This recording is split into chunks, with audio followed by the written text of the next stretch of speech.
Russia Ukraine యుద్ధంలో పరిణామాలు శరవేగంగా మారిపోతున్నాయి. అమెరికా ప్రెసిడెంట్ డొనాల్డ్ ట్రంప్ యుద్ధాన్ని వీలైనంత త్వరగా ముగించాలని ఉక్రెయిన్ ప్రెసిడెంట్ జెలెన్స్కీపై ఒత్తిడి పెంచుతున్నారు. మరోవైపు రష్యా మాత్రం ఎక్కడా తగ్గకుండా ఉక్రెయిన్తో దూసుకుపోతోంది. మంగళవారం రష్యా టాప్ జనరల్ వాలెరీ గెరాసిమోవ్ మీడియాతో మాట్లాడుతూ రష్యా దళాలు ఉక్రెయిన్ ఫ్రంట్ లైన్లో ముందుకు సాగుతున్నాయని, మైనోహ్రాడ్ పట్టణంలో ఉక్రెయిన్ దళాలు చుట్టుముట్టాయని చెప్పారు. మరోవైపు రష్యాతో పోరాడలేమని ఉక్రెయిన్ సైనికులు యుద్ధరంగం నుంచి పారిపోతున్నారు. జైల్లో మగ్గేందుకైనా సిద్ధమే, యుద్ధం చెయ్యలేమని చేతులెత్తేస్తున్నారు. ఉక్రెయిన్లో జరుగుతున్న తాజా పరిణామాలపై ప్రత్యేక కథనంలో మరింత సమాచారం తెలుసుకుందాం.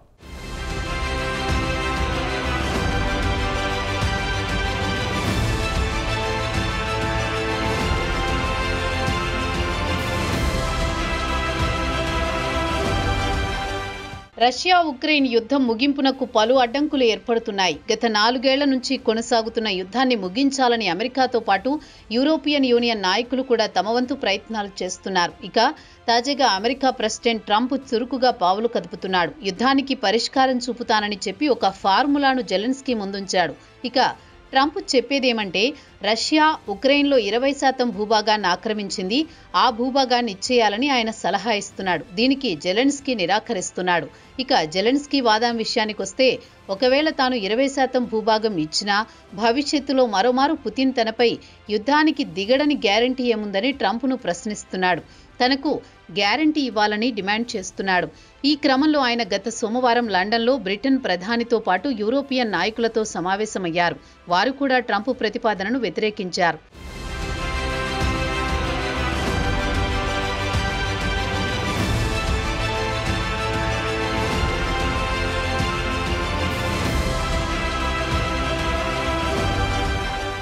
ఇక ట్రంప్ వాదన విషయానికొస్తే జెలెన్స్కీని వెంటనే తమ కాల్పుల ఒప్పందం ప్రతిపాదనకు అంగీకరించాల్సిందేనని ఒత్తిడి పెంచుతున్నారు. లేదంటే తాను ఆయుధాలు ఇవ్వను, డబ్బు ఇవ్వను, 15 రోజుల్లో పుతిన్ ఉక్రెయిన్ మొత్తాన్ని ఆక్రమిస్తాడని భయపెడుతున్నాడు. దీంతో దిక్కుతోచని జెలెన్స్కీ కాలు కాలిన పిల్లిలా పోప్ నుంచి యూరోపియన్ నాయకుల వద్ద వరకు పరుగులు తీస్తున్నాడు. ఇక యూరోపియన్ యూనియన్ నాయకులు కూడా ట్రంప్ కాల్పుల ఒప్పందాన్ని తీవ్రంగా వ్యతిరేకిస్తున్నారు. దీంతో ట్రంప్ EU నాయకులపై మండిపడుతున్నారు. వెన్నెముక లేని నాయకులంటూ శాపనార్థాలు పెడుతున్నాడు. ఇక EU నాయకుల భయం విషయానికొస్తే ఇప్పటికే ఉక్రెయిన్కు బిలియన్ల కొద్దీ డాలర్ల డబ్బుతో పాటు ఆయుధాలు ఇచ్చాం. ఇక యుద్ధాన్ని నిలిపివేస్తే పుతిన్ రేపో మాపో యూరోప్తో పాటు యుద్ధానికి దిగుతాడని వారు భయపడుతున్నారు. అందుకే ట్రంప్ కాల్పుల ఒప్పందం ప్రతిపాదనను యూరోపియన్ నాయకులు కూడా తీవ్రంగా వ్యతిరేకిస్తున్నారు. ఒప్పందంలో ట్రంప్ మొత్తం పుతిన్కు అనుకూలంగా నిర్ణయం తీసుకోవడం EU నాయకులకు మింగుడు పడడం లేదు. అయితే ట్రంప్ ప్రతినిధి విట్కాఫ్ మాస్కో వెళ్లి పుతిన్ను కలిసినప్పుడు పుతిన్ పెట్టిన డిమాండ్లని మక్కీ ట్రంప్ కాల్పుల ఒప్పందంలో పెట్టాడన్న టాక్ కూడా వినిపిస్తోంది.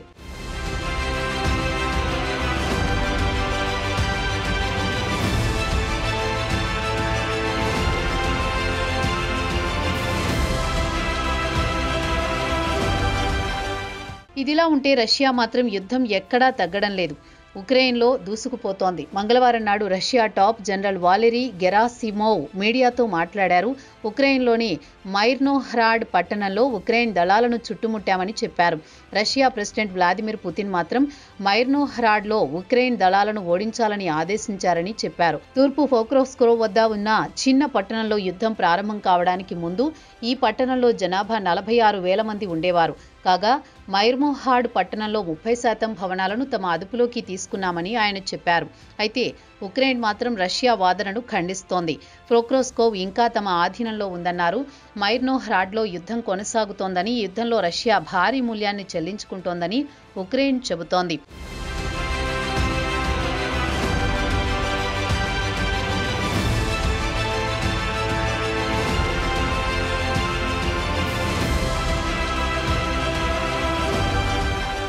ఇదిలా ఉండగా గత వారం పుతిన్ మీడియాతో మాట్లాడుతూ ఉక్రెయిన్లోని డాన్బాస్ రీజియన్ను బలవంతంగా స్వాధీనం చేసుకుంటామని హెచ్చరించాడు. వెంటనే ఉక్రెయిన్ దళాలు వెనక్కి వెళ్లాలని హెచ్చరించాడు.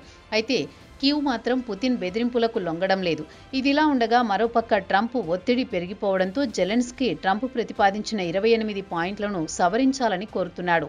కాగా జెలెన్స్కీ సోమవారం నాడు బ్రిటన్ ప్రధాని Keir Starmer, French president Macron, German chancellor Friedrich మెర్జ్తో లండన్లో భేటీ అయ్యారు. కాగా సోమవారం నాడు జెలెన్స్కీ లండన్లో మీడియాతో మాట్లాడుతూ చట్ట ప్రకారం లేదా నైతిక ఉక్రెయిన్ భూభాగాన్ని రష్యాకివ్వడం అన్నది సరికాదన్నారు. తమ భూభాగాన్ని రష్యాకి ఎలా ఇస్తామని ఆయన ప్రశ్నించారు. ఉక్రెయిన్ చట్టం ప్రకారం ఇది కుదరదు. తమ రాజ్యాంగం ప్రకారం అంతర్జాతీయ చట్టాలు కూడా దీనికి అంగీకరించవు. నైతికంగా ఇది సమర్థనీయం కాదన్నారు జెలెన్స్కీ.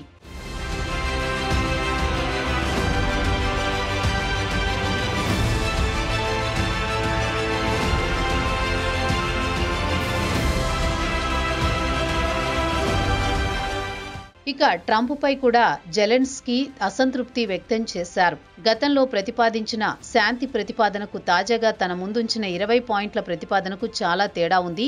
కొత్త ప్లాన్ మొత్తం ఉక్రెయిన్కు వ్యతిరేకంగా ఉందన్నారు. మరోపక్క ట్రంప్ తనపై ఒత్తిడి పెంచి వీలైనంత త్వరగా కాల్పుల ఒప్పందం ప్రతిపాదనపై సంతకాలు చేయాలని ఒత్తిడి పెడుతున్నారని జెలెన్స్కీ అంటున్నారు. ఇదిలా ఉండగా గత వారం ట్రంప్ తరపున స్టీవ్ విట్కాఫ్, ఆయన అల్లుడు జారెడ్ కుష్నార్ క్రెమ్లిన్లో పుతిన్ను కలిశారు. అయితే ట్రంప్ ప్రతిపాదనలతో కొన్నింటిని పుతిన్ తిరస్కరించారు. పుతిన్ ప్రతిపాదించిన అంశాలనే మక్కీ కొత్తగా సవరించి జెలెన్స్కీని ఒప్పించాలని చూస్తున్నారు ట్రంప్ అన్న వాదన కూడా బలంగా వినిపిస్తోంది. మొత్తానికి ట్రంప్ మాత్రం పుతిన్కు అనుకూలంగా నిర్ణయాలు తీసుకోవడం ఇటు జెలెన్స్కీతో పాటు అటు యూరోపియన్ యూనియన్ నాయకులకు మింగుడు పడడం లేదు. మరి ట్రంప్ పుతిన్ను చూసి ఎందుకు భయపడుతున్నాడో ఎవరూ బహిరంగంగా చెప్పలేకపోతున్నారు.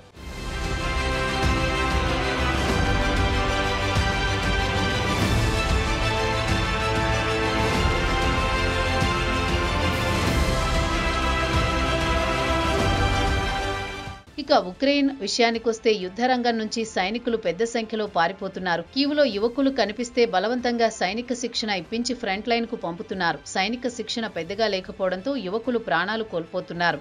ఈ భయంతో యువకులు సైన్యంలో చేరాలంటే వణికిపోతున్నారు. సైన్యంలో చేరిన యుద్ధరంగం నుంచి ప్రాణాలు అరచేతిలో పెట్టుకుని పారిపోతున్నారు. దేశ జనాభాలో సగం మంది భయంతో ఇతర దేశాలకు పారిపోయారు. అక్టోబర్లో 2.35 లక్షల మంది సైనికులు ముందస్తు సమాచారం ఇవ్వకుండా విధులకు గైర్హాజరు అయ్యారని ప్రాసిక్యూటర్లు చెబుతున్నారు. 2022 నుంచి కనీసం 54,000 మంది సైనికులు యుద్ధరంగం నుంచి పారిపోయారు. గత ఏడాది కాలం నుంచి ముందస్తు సమాచారం లేకుండా డుమ్మా కొట్టిన సైనికులు గత ఏడాది 176,000 మంది ఉంటే గత ఏడాది సెప్టెంబర్ నుంచి ఈ ఏడాది సెప్టెంబర్ వరకు సుమారు 25,000 మంది యుద్ధరంగం నుంచి పారిపోయారు. ఉక్రెయిన్తో పోల్చుకుంటే రష్యాలో ముందస్తు సమాచారం ఇవ్వకుండా డుమ్మా కొట్టిన వారి సంఖ్య చాలా తక్కువే అని ఉక్రెయిన్ ఫ్రావ్దా శనివారం నాడు ఓ వార్తను ప్రచురించింది.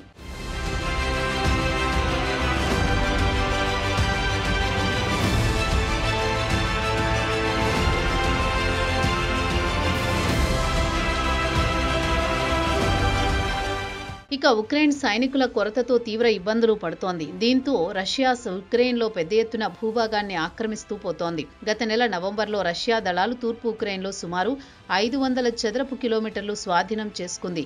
ఇక ఉక్రెయిన్ నెలకు 70,000 మంది చొప్పున సైనికులను రిక్రూట్ చేసుకుని రష్యాను ఎదుర్కోవాలనుకుంటే కేవలం 30,000 కంటే ఎక్కువ మందిని సమీకరించలేకపోతోంది. ఉక్రెయిన్ చట్టం ప్రకారం మిలిటరీ యూనిట్ నుంచి చెప్పకుండా పారిపోతే 12 సంవత్సరాల పాటు జైలు శిక్ష విధిస్తారు. అలాగే చెప్పా పెట్టకుండా విధులకు గైర్హాజరైతే 10 ఏళ్ల జైలు శిక్ష విధిస్తారు. దీంతో చాలా మంది కొత్తగా చేరుతున్న వారు మాత్రం రష్యా సైనికుల చేతిలో ప్రాణాలు కోల్పోవడం కంటే జైలుకు వెళ్లి శిక్ష అనుభవించడం మేలు అనే స్థాయికి వచ్చారు ఉక్రెయిన్ యువ సైనికులు.